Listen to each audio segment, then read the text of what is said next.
What's up, world? I'm Cameron McKinney, and this is Pop Culture Spotlight, a podcast about the movies Irresistible and Malcolm and Marie. But first, let's talk about the movie Irresistible. Here's a quick synopsis. After the fallout of losing the 2016 presidential election, Gary Zimmer, a Democratic political consultant, agrees to run the small-time campaign of Jack Hastings, a retired Marine who is looking to become the mayor of Deer Lake in Wisconsin. I highly anticipated this film for two reasons. It was directed by Jon Stewart, and it has an all-star cast that includes Steve Carrell, Rose Byrne, Chris Cooper, Mackenzie Davis, and Topher Grace. And for the most part, this movie did not live up to my heavy expectations because it wasn't what I wanted from a political satire in 2020. And that starts with the lead character played by Steve Carrell. And this film epitomizes why I like Steve Carell in dramas way more than I like him in comedies. Because in comedies, except for the 40-year-old virgin and Date Night, he plays the same type of characters over and over again. A doofus boss who has no right being in charge. He did it in The Office, he did it in that Netflix show Space Force, and now he's doing it in this. In dramas that have a mix of comedy like Little Miss Sunshine, Dan in Real Life, Crazy Stupid Love, Foxcatcher, The Big Short, Vice, and A Beautiful Boy, he shows he's way more versatile and showcases why he's a great actor. I'm not saying Steve Carell is not a funny guy, because he is. I just don't like the characters he chooses to play for the most part in comedies. I prefer silly, fun lead characters like the ones usually played by Paul Rudd, Jason Segel, and Andy Samberg. I just like silly way more than I like stupid. And I think Steve Carell tries to play these stupid characters over and over again. And those are funny sometimes, but silly is just way more impactful for me as a comedic fan. And that's why I'm probably way more of a fan of the comedies that Andy Samberg does than the comedy that Steve Carell does. But I think Steve Carell is a better actor than Andy Samberg because he's so good in dramas. And his co-star Rose Byrne is the best thing about this movie and is not in it nearly enough. She's underrated in comedies. I really liked her in the Neighbors films with Seth Rogen and this underrated indie film called Juliet Naked where she co-stars with Chris O'Dowd and Ethan Hawke. I think Rose Byrne has been an underrated actress for quite a while. I really liked her in X-Men First Class. She's been in some big movies. Of course, she really became famous after starring in Bridesmaids. I think Rose Byrne is one of the more underrated comedic actresses working today. Also in this movie is Topher Grace, and it's good to see Topher Grace back in a comedy. I thought he was really funny in a small supporting role. He's become an underrated supporting actor, appearing in movies like Interstellar with Jessica Chastain, Truth with Cate Blanchett and Robert Redford, Black Klansman with John David Washington, War Machine with Brad Pitt, Under the Silver Lake with Andrew Garfield, and now in this with Steve Carell. Grace is returning to sitcoms in the fall as the lead of a new sitcom called Home Economics. As a fan of Topher Grace's work in That 70s Show, I have really high hopes for Topher Grace's return to sitcoms. And I'm big fans of Chris Cooper and Mackenzie Davis. Recently, they both given performances I really enjoy. Cooper in A Beautiful Day in the Neighborhood and Little Women, and Davis and Tully in Happiest Season. But in this movie, Irresistible, they feel like they are in a different movie than everyone else.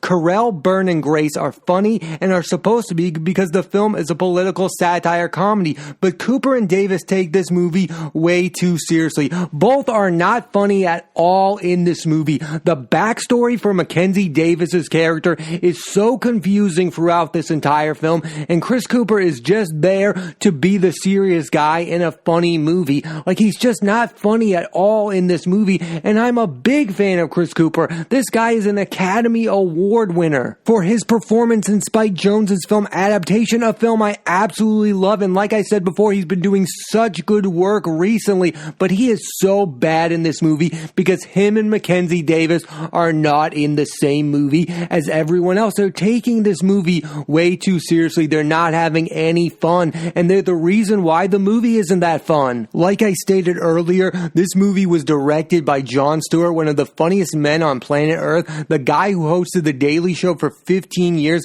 and won endless amount of Emmy Awards, and that's why it's surprising this movie isn't that funny. It's only a bit better than Mooseport, a film that starred Gene Hackman and Ray Romano that had a similar premise, and the only reason I mention that film is because Irresistible feels outdated, and if it came out when Mooseport did, it might have been considered a somewhat good movie, but in 2020, it's kind of a blunder. And now we're getting to my biggest problem with this movie, is that this movie does have kind of a bit of a twist ending, which is not earned at all. Even if I do agree with some of the points made by Faith, the character played by Mackenzie Davis, about elections, in general, it felt out of nowhere. They think that they're making something that's really clever, but it's not clever at all. It wasn't something I saw coming, but it didn't earn that ending at all. When you have a twist, when you're doing something that I'm not supposed to notice and then all of a sudden it happens, it's supposed to be earned. This movie does not earn its twist ending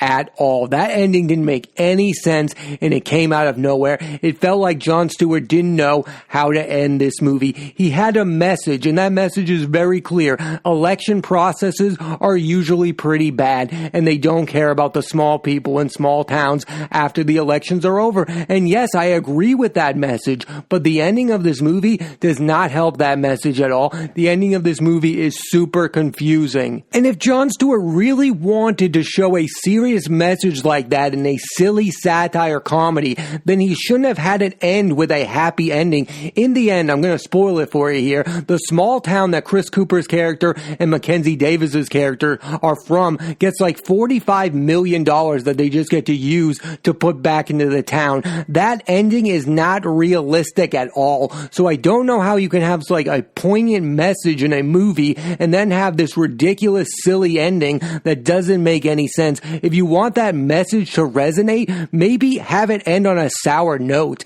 That's what a good comedy like this should end with. It shouldn't end with a silly, weird, happy ending. Overall, I think Irresistible could have been a better movie if it had been more comedic. More Steve Carrell with Rose Byrne and Topher Grace could have easily helped set the tone of the film, which is supposedly a comedy. Irresistible is hardly that. It's easily resistible. Now let's switch gears and talk about the movie Malcolm and Marie. Here's a quick synopsis. After coming home from the premiere of his new movie, Malcolm, a filmmaker, gets into a heated discussion with his spouse Marie over their relationship and his new film. And like Irresistible, Malcolm and Marie was a film I was highly anticipating. The difference is this film 100% lived up to the hype, and that's because of the movie star performances given by Zendaya and John David Washington. Let's first talk about Zendaya. This movie is why I'm so excited for Zendaya's career. Not only can she be the star of interesting projects like this and Euphoria, she also appears in big blockbuster films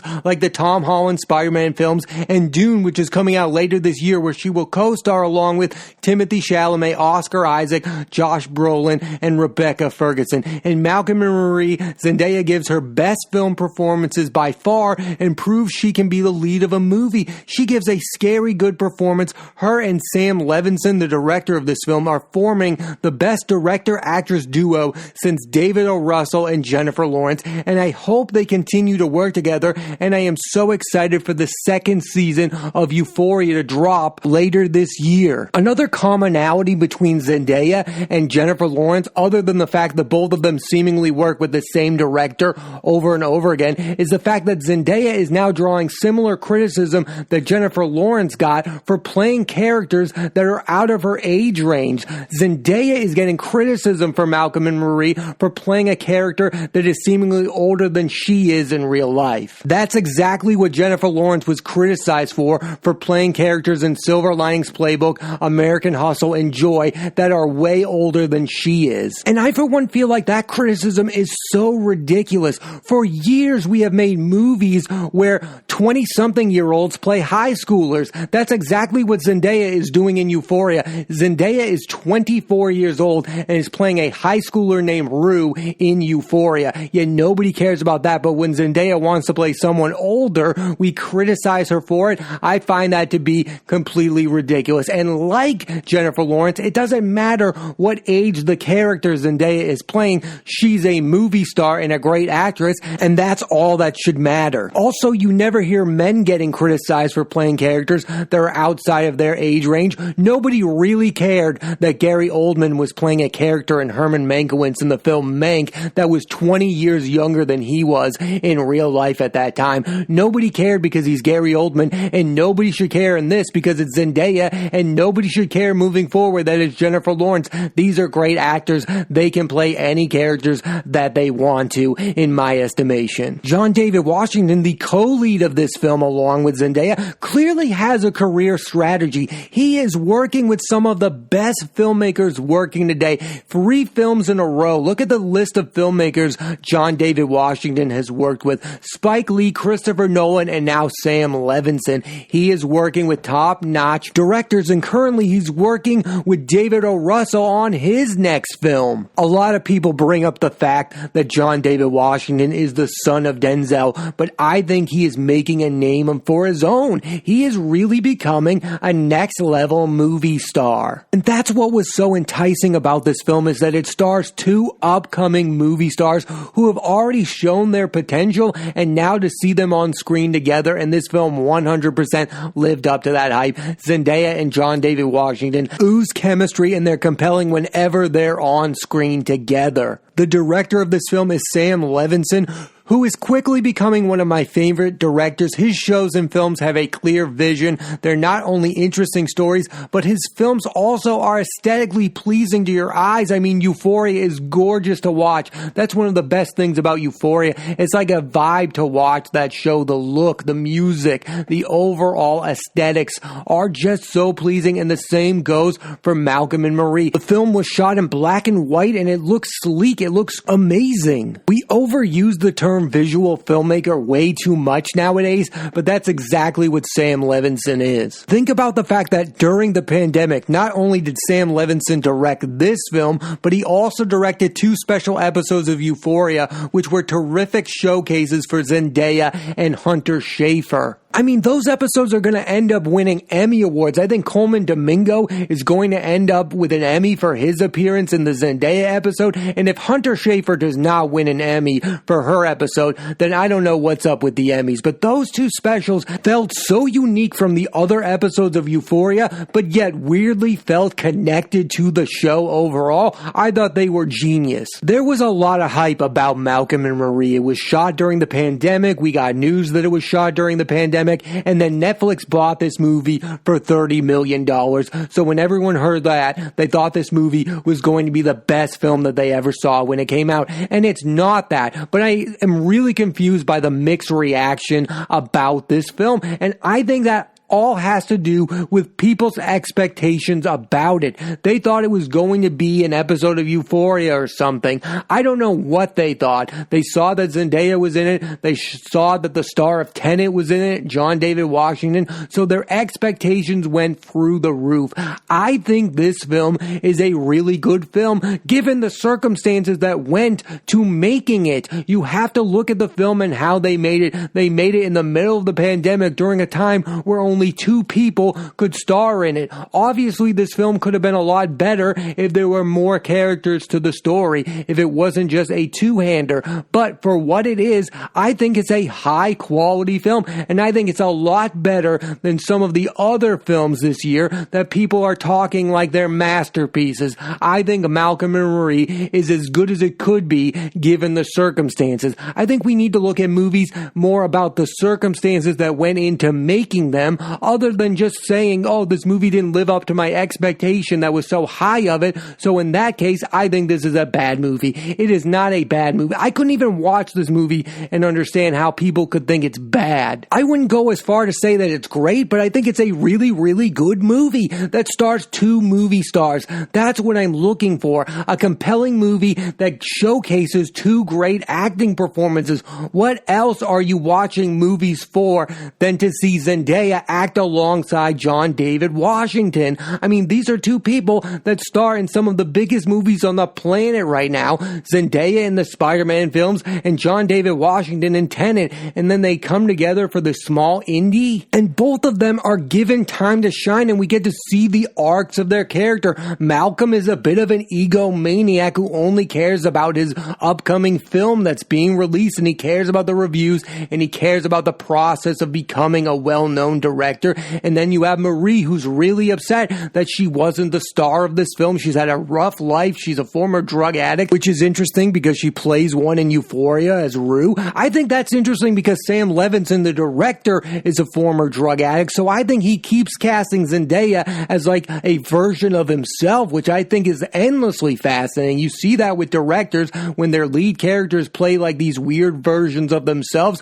I think that's what's happening with Zendaya and Sam Levinson. It's also fair to note that this movie has a character in Malcolm that criticizes film criticism, so it's not that surprising when film critics bash a film that criticizes the industry of film criticism. I mean, it's not that surprising that critics wouldn't react that warmly to a movie like that. I don't find that surprising at all. I'm just surprised by some of these movies that we say are really good and whatever, and then a movie like Malcolm and Marie comes out and that's the one we go, oh, that's not that good. That's the consensus, is that Malcolm and Marie is a middling movie. I just don't understand that. I think it's way better than a middling movie. In fact, I think it's better than most movies that come out today. A lot of people will compare Malcolm and Marie to Noah Baumbach's Marriage Story because it, like Malcolm and Marie, is about a couple being nasty to one another. But I think Malcolm and Marie is more like Steven Soderbergh's latest film, Let Them All Talk, because that film, like this one, is about creative people using real life people as inspiration for their books or movies and how that negatively impacts their relationship. Malcolm, the character played by John David Washington, has a lot in common with Alice Hughes, the character that Meryl Streep played in Let Them All Talk, in the way that both characters use people from their real lives to inspire their work, but won't acknowledge that to the person that they're inspired by. Like Malcolm won't acknowledge that his movie is about Marie at all, and Alice Hughes, played by Meryl Streep, won't acknowledge that her books are about her friends. That's what these characters have in common, and that's why I find these movies and that idea so interesting, is that creative people are using their real life as inspiration but won't fully admit it to the people in their lives. Another thing I find super impressive about this movie is that all of the backstory has to come from the dialogue, and yet the movie totally works. Like, they don't get to use visuals to tell the other sides of the story. It's all coming from the dialogue, and to make such a dialogue heavy film and make it entertaining, that's a hard thing to do. And the reason it's entertaining is because it stars two of the biggest movie stars working today, Zendaya and Jon David Washington. The film perfectly showcases why they are rising stars and why their careers are careers of two people you should be paying attention to if you are a fan of movies, because these people are not going away anytime soon. There was so much talk about this movie before it came out. I mean, there were articles being written that Zendaya was joining the Oscar hunt. I mean, she's the youngest Emmy Award winner ever, so people were just like, what if she wins the Oscar as well? And again, that just lifted everyone's expectations to a point that wasn't going to be realistic. The same thing for Jon David Washington. People were writing about how he'd given the performance of a lifetime, and then when the movie comes out, people are like, wow, this isn't the greatest movie ever, but it's far from the middling movie that reviews will want you to believe. This is not a great film. It's a really good film, but it is a great showcase for two rising stars, Zendaya and Jon David Washington. And I am way more excited for the careers of Zendaya, Jon David Washington, and writer-director Sam Levinson than I was before I saw this movie. I think this movie was a worthy endeavor and is definitely worth watching. I mean, how many times do you get to see two rising stars in the middle of great runs act alongside one another? This movie was 100% exactly what I thought it was going to be. I thought it was going to be a small movie with two people having an in-depth conversation about their relationship in the industry that Malcolm works in. So for that, this movie 100% works. But if you went into it thinking it was going to be this all-time great movie, then I could see why you would be underwhelmed. And the film's mixed reaction is 100% uncalled for. It's a really good movie with superstar performances from Zendaya and John David Washington. I definitely recommend you check out Malcolm and Marie. Thanks for listening to this edition of Pop Culture Spotlight. I'm Cameron McKinney. There'll be a new episode of the podcast every Thursday on Apple Podcasts and iTunes. And this week I put the spotlight on the movies Irresistible and Malcolm and Marie. Next week I'm putting the spotlight on the movies Palmer, starring Justin Timberlake, and Judas and the Black Messiah, starring Lakeith Stanfield and Daniel Kaluuya. So tune into that and please rate, review, and subscribe.